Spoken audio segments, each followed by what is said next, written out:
Ah bah oui, complètement. Déjà, même si on n'a pas 16-17 ans, décider de tomber enceinte, c'est quand même quelque chose de fort, je pense, pour toute femme. Et voilà, surtout de le faire ensemble en même temps. Alors c'est vrai que dans cette histoire, elle est pas très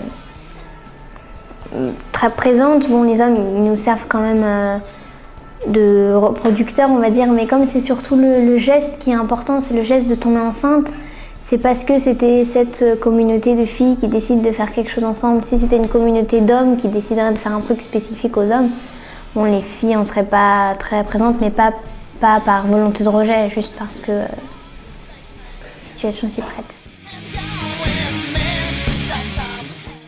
Alors c'est une grande question et voilà, le film est un peu ne donne pas trop de réponses là-dessus parce que c'est pas forcément nécessaire. Donc je pense que du coup dans le jeu d'acteur, on n'a pas non plus cherché à vraiment imposer une réponse. Moi je sais que dans mon personnage, je sais que quand je jouais, je pensais voilà, Clémentine c'est une petite fille qui c'est une fille qui aimerait avoir un enfant parce qu'elle a beaucoup d'amour à donner. Mais qui fait surtout la chose pour l'acte pour être ensemble et pour imposer un peu plus sa présence, quoi. Alors non, c'est pas. Moi, je pense que c'est pas un film de filles pour les filles. C'est comme ce que je disais tout à l'heure. Si par exemple c'était une bande de garçons qui avaient fait quelque chose tous ensemble, voilà, on aurait dit c'est un film de garçons pour les garçons. Non plus. C'est juste qu'il y a des personnages plus féminins, mais ça peut tout à fait parler aux garçons, quoi. Il faut y voir juste une aventure incroyable. Ça aurait pu être des extraterrestres asexués, voilà, quoi. Je dirais que la bande sonore est super. Il y a des super musiques. Que c'est quand même un film d'auteur, donc pour ceux qui aiment bien un petit peu les... Enfin, il y a des belles images, ça pose des questions intéressantes, et puis c'est une histoire assez belle, en fait, qui entraîne...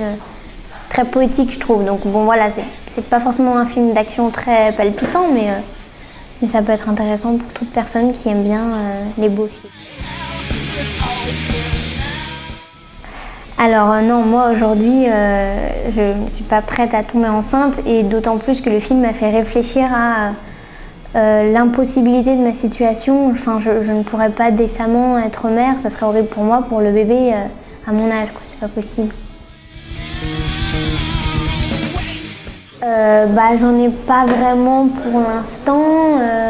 Voilà, donc comme je te disais, peut-être que j'aimerais bien faire des études d'histoire après. J'aimerais bien faire des longues études, mais après je sais que j'ai un agent donc, qui me propose des projets de temps en temps, et puis si le cinéma ça marche et que ça prend une part très importante, je vais y aller, quoi. Et depuis quelques jours maintenant qu'il est sorti, voilà, tout le monde a découvert, parce qu'avant j'en parlais pas trop, donc c'est resté assez secret jusqu'à mercredi. Et donc j'ai pas mal d'amis de ma classe qui sont allés le voir, et elles m'ont dit que c'était très bien. Pour l'instant c'est encore, ça va, ça se limite à ma classe, j'ai pas trop de réflexion genre ah t'es une star, machin, tu fais ça et tout. Ça va. Puis je me fais discrète parce que j'aime pas trop. Voilà, donc ça c'est un morceau de roche volcanique du volcan de l'île de la Réunion. Et c'est ma première grande fierté. Et donc oui, donc c'est Delphine et Muriel qui l'ont reçu parce qu'elles étaient en festival là-bas. Et donc du coup, je viens de le récupérer. Et ça m'a été décerné par le public jeune de l'île de la Réunion. Je suis très contente.